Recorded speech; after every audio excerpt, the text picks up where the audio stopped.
Good morning, students. And this lecture is about single cell protein.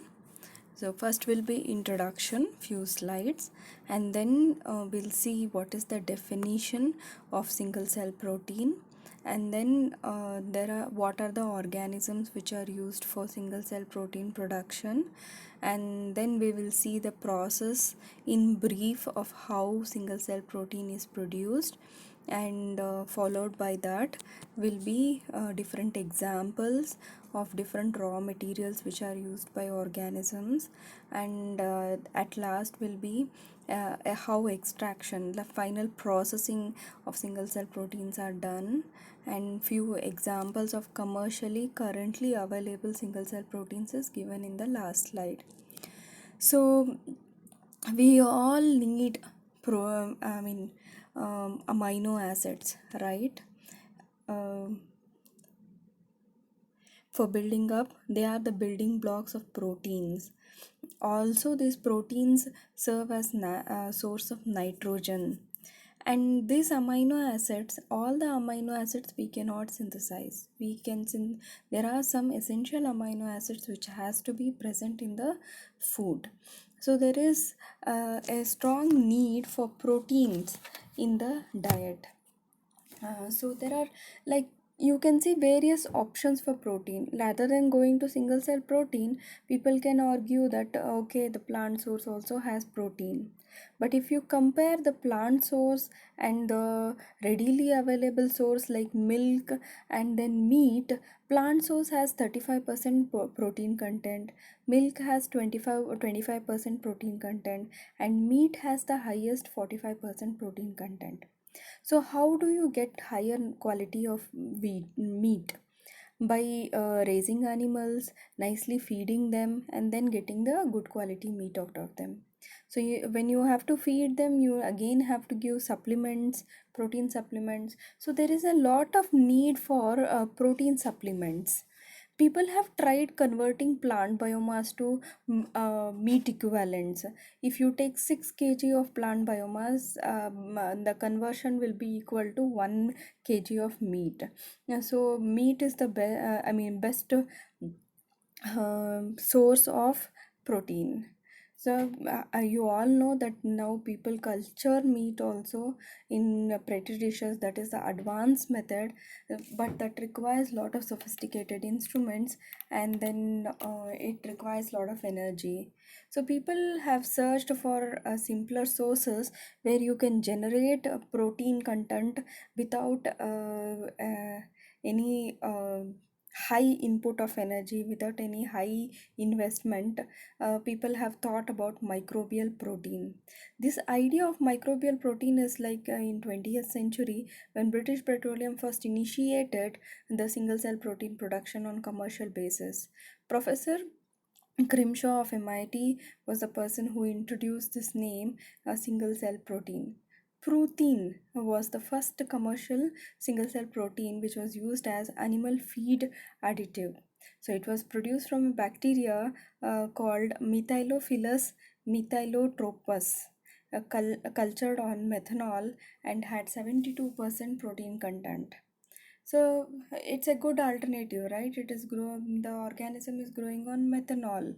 Or you can think of various other biomasses which are like harmful to the environment, that can be utilized by these organisms, and these organisms can be used as a single cell protein.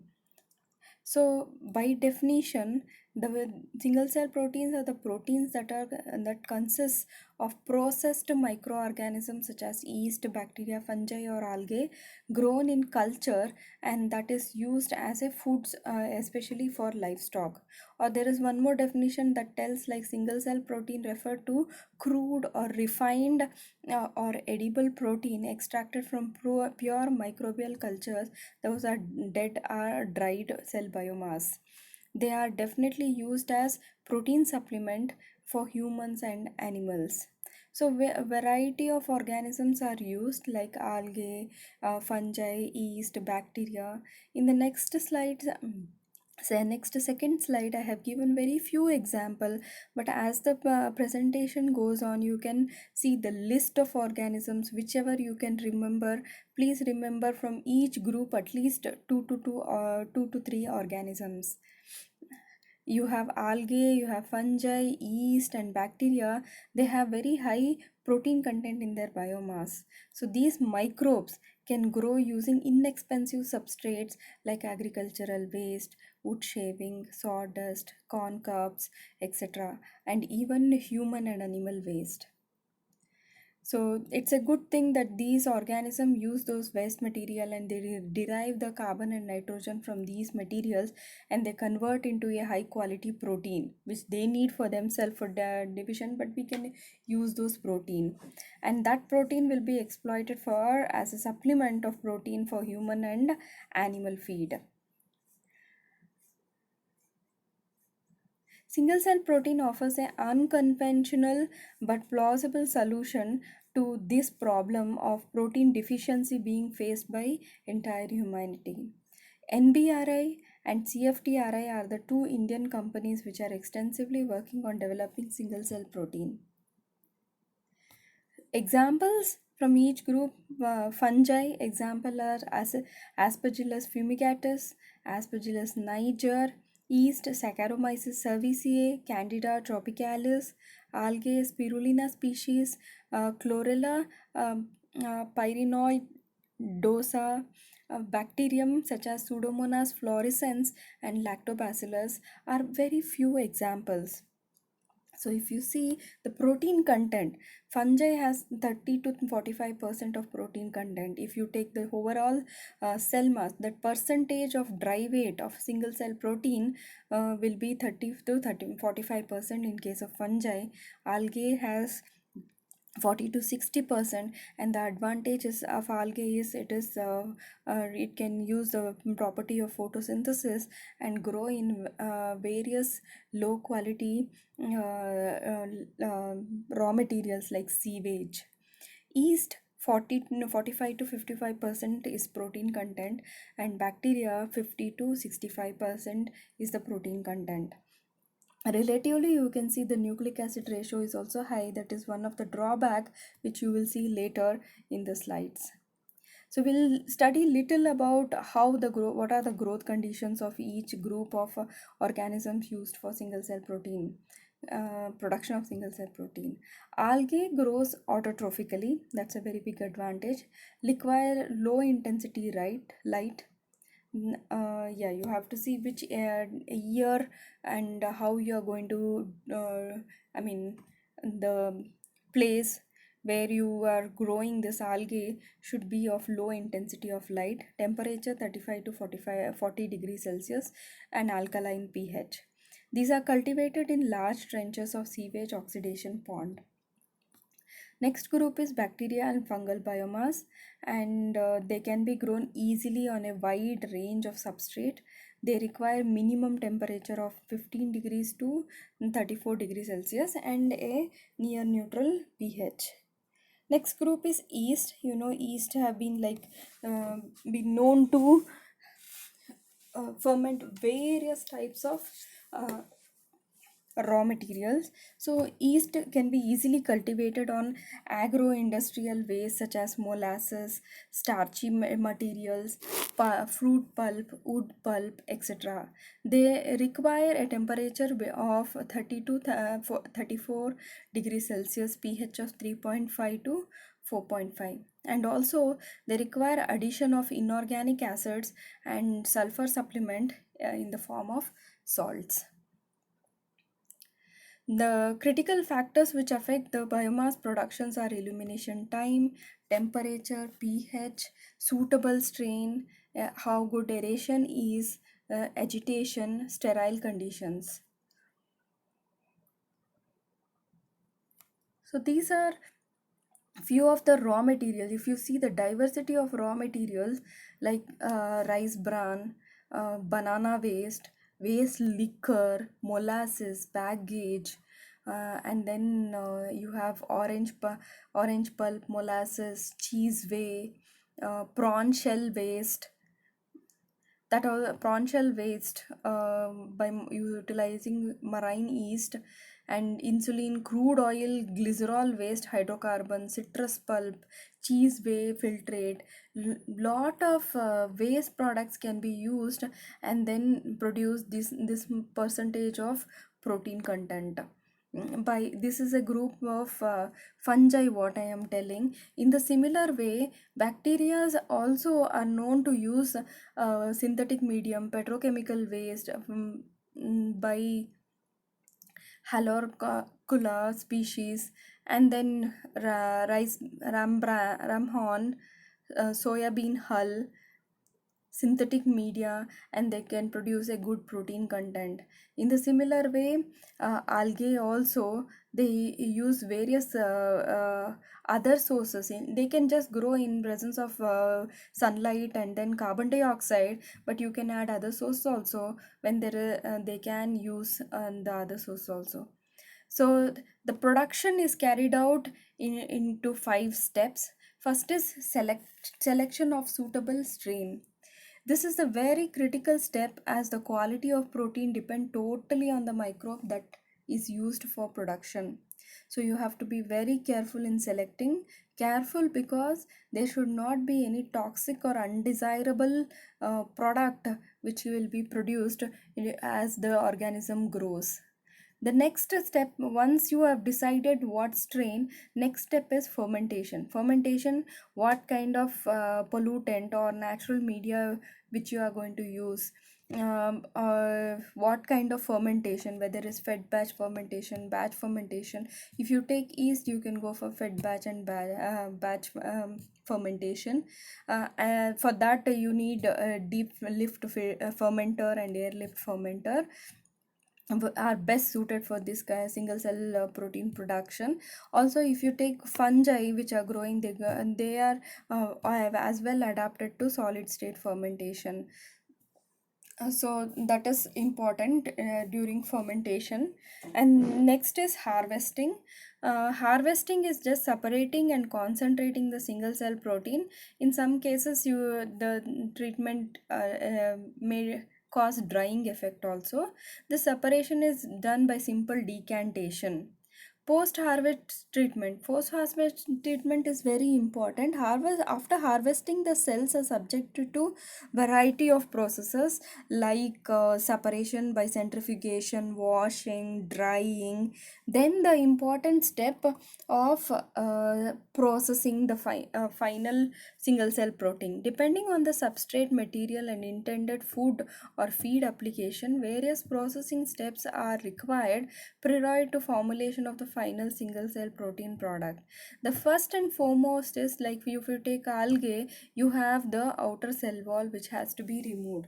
Bacteria also, if you're growing gram positive bacteria, you need to certain extent remove the cell wall.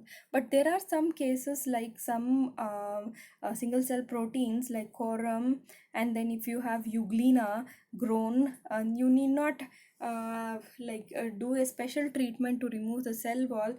The processing itself takes care, and that is directly can be used as single cell protein. Various other methods are included, like you can use mechanical method, you can use chemical method or physical method. Mechanical methods like crushing, crumbling, grinding, pressure homogenization, etc. can be used. Chemical methods like enzymes and salts are used for to digest or disrupt the cell wall. Salts like NaCl, SDS, etc. Nucleases enzymes can also be used in chemical methods of degradation. Physical methods like freeze thaw, osmotic shock, heating and drying can be used for disrupting the cell wall. You have to take care such that the quality of the single cell protein content is not so drastically changed. The next thing is what I told you, the presence of nucleic acid, especially the RNA content. As the cells are growing higher and higher, you know that the cellular activity will be high, the nucleic acids will be very high. Now suppose you do not reduce the percentage of the nucleic acid. If it is the single cell protein what you have harvested goes for human consumption, then it is problematic, because the presence of purine compounds uh, uh, causes increase in uric acid concentration in plasma, which cause gout and kidney stones. Single cell protein with high nucleic acid content which can be given as animal feed for short lifespan feeding animals. So how you can remove the preferred way is enzymatic, either endogenously triggering the endogenous uh, like triggering the endogenous nucleases, ribonucleases, or adding ribonucleases and nuclease enzymes. Apart from that, chemicals also can be used for breaking down the RNA alkaline conditions, or adding acidified alcohol, salts, acid, and alkalis. If you add such alkali chemicals, there is the formation of lignoalanine, which cause hypersensitivity skin reaction. So preferably it is the enzymes which are either exogenously or induced endogenously as the best mode of degrading the nucleic acid from the single cell protein, processed final single cell protein. There are a lot of advantages of single cell protein.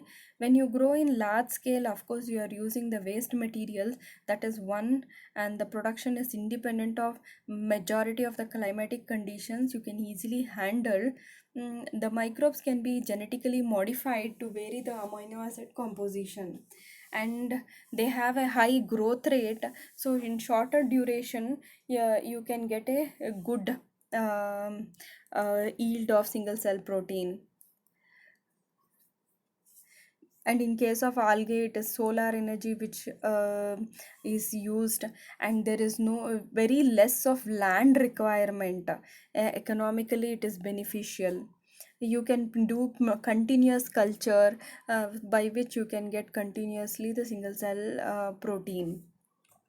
There are some disadvantages also. In spite of having so much of advantages, the high level of high content of nucleic acid will lead to increase in uric acid, as well as gastrointestinal problem can be caused.